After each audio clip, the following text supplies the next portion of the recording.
الرحیم الصلاۃ والسلام علی رسول الکریم۔ اللہ جزائے خیر دے علماء حضرات کی، انہوں نے بالکل شریعت کو ہمارے سامنے کھول کے رکھ دیا، قرآن حدیث کو کھول کے رکھ دیا۔ بال کی کھال نکالنا کہتے ہیں نا، انہوں نے بال کی کھال نکال کے رکھ دی، کوئی پہلو ہم سے چھپایا نہیں، بالکل ایکسپلین کر دیا۔ آج کسی عالم کا ایک بیان سن رہے تھے، بڑے عالم ہیں، اس کے بعد اس میں ایک بات ہمیں سمجھ میں آئی کہ اللہ کے نبی صلی اللہ علیہ وسلم کو اتنا جلدی بلانے کا کیا مطلب۔ ہمارے نقطہ نظریہ سے 22 سال 2 مہینہ انگریزی اعتبار سے اللہ کے نبی صلی اللہ علیہ وسلم کی رسالت رہی۔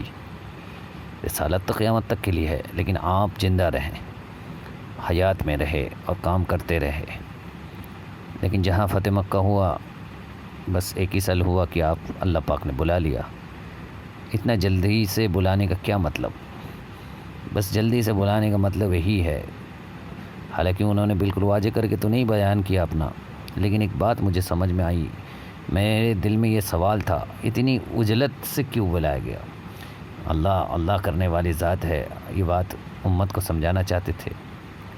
لیکن ایک بات میں اپنا ٹرمینالوجی کے اعتبار سے ہو سکتا ہے یہ غلط کہہ رہا ہوں، عجلت نہیں بھی ہو، وقت پہ جاتا ہے، لیکن یہ بات ہمیں سمجھ میں نہیں آتی تھی کہ بس فتح مکہ ہوا، کچھ دن شانتی سے کام ہوتا، بہترین ڈھنگ سے ملکوں میں ہدایت کی کام پھیل جاتا، پھر اللہ کے نبی صلی اللہ علیہ وسلم کو بلایا جاتا کہ نہیں۔ یہ حکمت سمجھ میں آئی، آج مجھے یہ حکمت سمجھ میں آئی، اتنا سال دعوت کے کام میں لگنے کے بعد، اتنے علماء کی باتوں کو سمجھنے کے بعد آج اللہ نے انشرح کی۔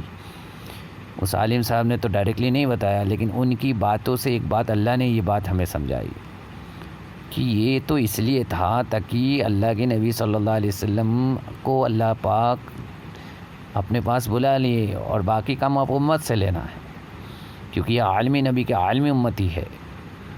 اس لیے اللہ کے نبی صلی اللہ علیہ وسلم نے فرمایا تھا میرے بعد کا 30 سال، یعنی خلفائے راشدین کا یہ 30 سال، یہ بھی بہت امپورٹنٹ ہے، کیونکہ ان کے زمانے میں ملکوں میں دین کی محنت اور دین کی باتیں پہنچی، تو یہ بھی ہمارے لیے رہبری کرتا ہے۔ اللہ ہمیں سمجھنے کی توفیق نصیب فرمائے۔ اللہ کے نبی صلی اللہ علیہ وسلم کو بھیج کر اللہ نے دین شریعت کو مکمل کر دیا، لیکن اس دین شریعت کو پھیلانا اور ملکوں میں لے جا کر کے پہنچانا اور ایک بات آدمی تک باتوں کو پہنچانا، یہ امت کے ذمہ ہے۔ اللہ ہمیں قبول فرمائے اس کام کے لیے۔ جزاک اللہ۔